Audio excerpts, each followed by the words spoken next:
Assalamualaikum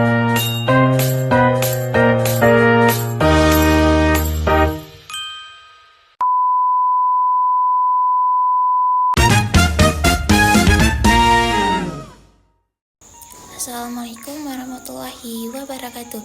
Saya Siti Yunisantika, NIM 24080101009, mata kuliah Komunikasi Politik. Dosen pembina Bapak Eka Januar, MSOC, SC. Dengan ini saya membuat video tugas ujian tengah semester dengan topik teori komunikasi.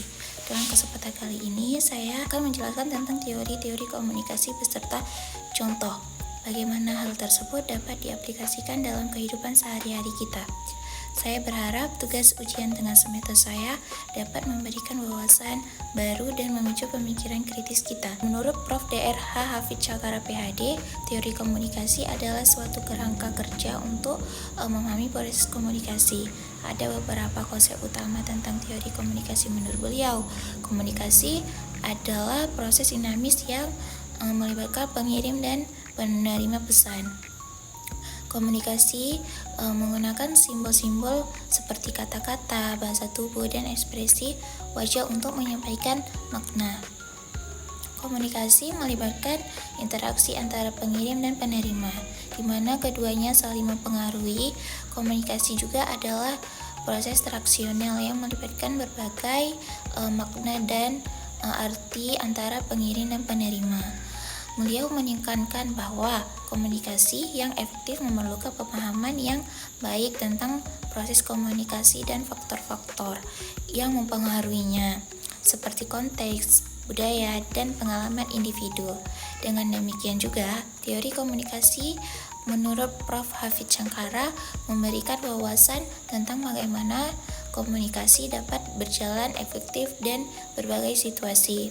Ada beberapa komunikasi menurut beliau. Yang pertama ada teori jarum suntik. Teori jarum suntik adalah suatu teori komunikasi yang menyatakan bahwa media massa memiliki kekuatan yang besar untuk mempengaruhi pikiran dan perilaku masyarakat. Teori ini juga berpendapat bahwa masyarakat dianggap sebagai objek yang pasif dan tidak berdaya. Sedangkan media massa dianggap sebagai agen yang aktif dan berpengaruh besar dalam membentuk opini dan perilaku masyarakat. Contoh dari teori ini ada dua. Yang pertama, iklan politik yang menggunakan media massa untuk mempengaruhi opini publik tentang seorang calon pemimpin. Terus yang kedua juga ada kampanye sosial. Kampanye sosial yang ini menggunakan media massa untuk mempengaruhi perilaku masyarakat dalam melakukan sesuatu. Seperti kampanye kayak kampanye anti merokok atau kampanye keselamatan lalu lintas. Dalam teori ini juga media massa dianggap sebagai jarum suntik yang dapat menyuntikkan informasi dan mempengaruhi pikiran masyarakat secara langsung dan efektif. Namun kita perlu ingat juga bahwa teori ini juga telah dikritik karena dianggap terlalu sederhana dan tidak memperhitungkan kompleksitas masyarakat dan proses komunikasi. Masyarakat tidak selalu pasif dan dapat memiliki kemampuan untuk memilih dan menafsirkan informasi yang diterima dari media massa. Kedua ada teori kepala batu. Teori kepala batu adalah suatu teori komunikasi yang menyatakan bahwa pesan yang disampaikan melalui media massa dapat memiliki efek langsung dan kuat pada masyarakat, seperti peluru yang menembus kepala. Teori ini juga berpendapat bahwa masyarakat dianggap sebagai objek yang pasif dan tidak berdaya. Sedangkan media massa dianggap sebagai agen yang aktif dan berpengaruh besar dalam membentuk opini dan perilaku masyarakat. Contoh dari teori ini ada dua. Yang pertama ada propaganda politik. Propaganda politik ini yang menggunakan media massa untuk mempengaruhi opini publik tentang suatu isu atau kebijakan. Terus yang kedua iklan. Iklan ini yang menggunakan teknik persuasif untuk mempengaruhi konsumen dalam membeli suatu produk. Dalam teori ini juga pesan yang disampaikan melalui media massa dianggap sebagai peluru yang mungkin dapat menembus dan mempengaruhi pikiran masyarakat secara langsung dan efektif. Namun kita perlu ingat juga bahwa teori ini telah dikritik karena dianggap terlalu sederhana dan memperhitungkan kompleksitas masyarakat dalam proses komunikasi. Masyarakat tidak selalu pasif dan dapat memiliki kemampuan untuk memilih dan menafsirkan informasi yang diterima dari media massa. Yang ketiga ada teori kegunaan dan kepuasan. Teori kegunaan dan kepuasan ini adalah suatu teori komunikasi yang menyatakan bahwa masyarakat menggunakan media massa ini untuk memenuhi kebutuhan dan kepuasan tertentu. Teori ini berpendapat bahwa masyarakat tidak pasif dalam menggunakan media massa ini, tetapi mereka juga secara aktif memilih dan menggunakan media massa ini untuk memenuhi kebutuhan dan kepuasan mereka sendiri.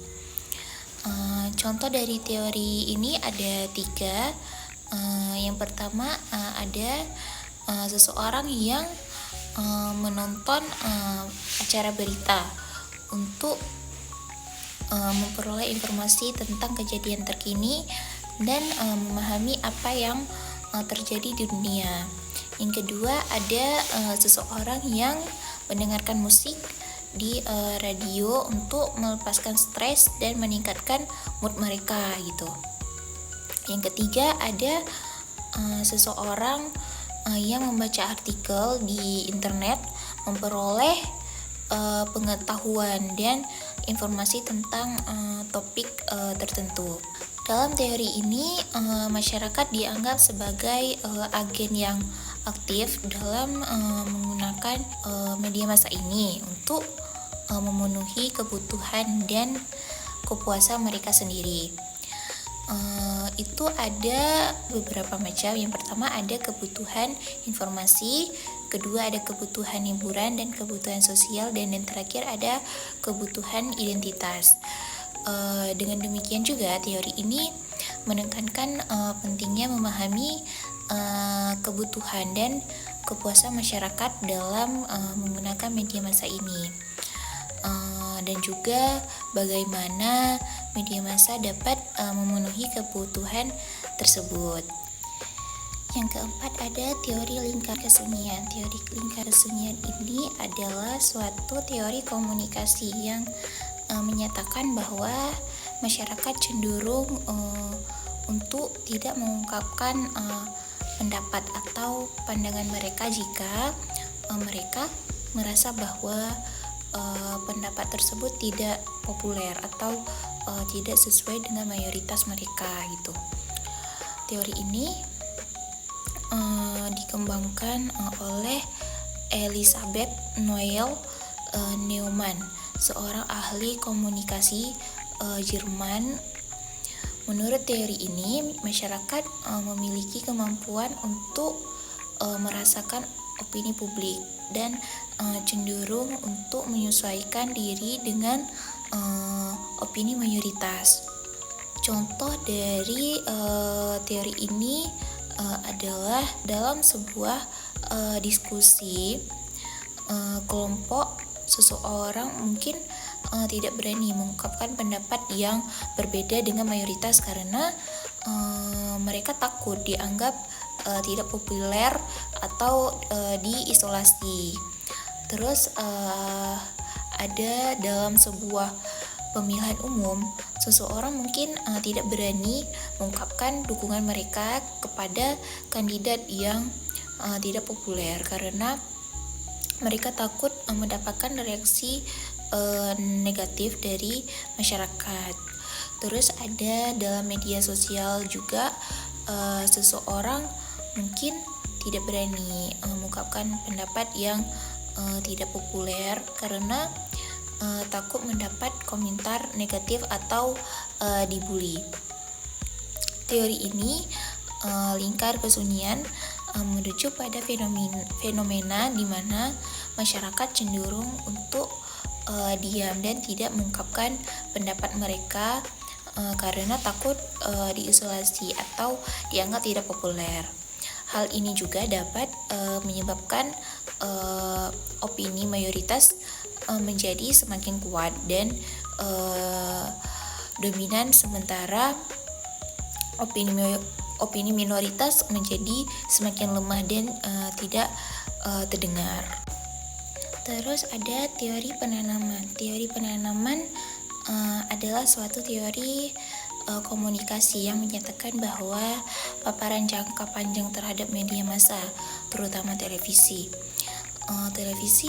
dapat mempengaruhi persepsi dan pemahaman masyarakat tentang realitas sosial. Teori ini dikembangkan oleh George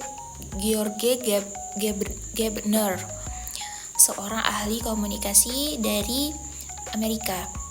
Menurut teori ini, media massa dapat menanamkan gambaran-gambaran tertentu tentang realitas sosial dalam pikiran masyarakat melalui pengulangan dan penekanan pada tema-tema tertentu.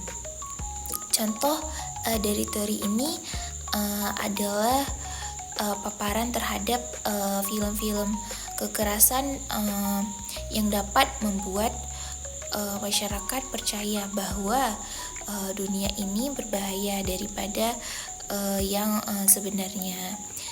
Terus ada juga paparan terhadap iklan yang menampilkan gambaran kehidupan yang mewah dan glamor. Ini dapat membuat masyarakat merasa tidak puas dengan kehidupan mereka sendiri.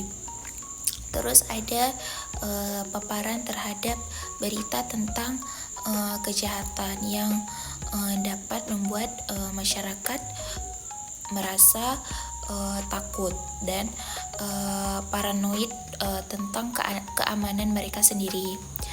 Dalam teori ini, media massa dianggap sebagai petani yang menanamkan benih-benih informasi dan gambaran-gambaran tertentu dalam pikiran masyarakatnya sendiri. Seiring waktu, benih-benih tersebut dapat tumbuh dan mempengaruhi persepsi dan pemahaman masyarakat tentang realitas sosial. Teori penanaman menekankan pentingnya memahami dampak jangka panjang dari paparan media massa terhadap masyarakat dan bagaimana media massa dapat membentuk persepsi dan pemahaman kita tentang dunia. Terus yang terakhir ada teori agenda setting. Teori agenda setting adalah suatu teori komunikasi yang menyatakan bahwa media massa ini memiliki kemampuan untuk mempengaruhi prioritas dan perhatian masyarakat terhadap isu-isu tertentu dengan cara menentukan apa yang dianggap penting dan apa yang tidak. Teori ini dikembangkan oleh Maxwell, MC Combs, dan Donald Shaw, dua ahli komunikasi dari Amerika. Menurut teori ini, media massa tidak hanya mempengaruhi opini masyarakat tentang isu-isu tertentu, tetapi juga mereka menentukan apa yang menjadi topik pembicaraan dan perhatian masyarakat.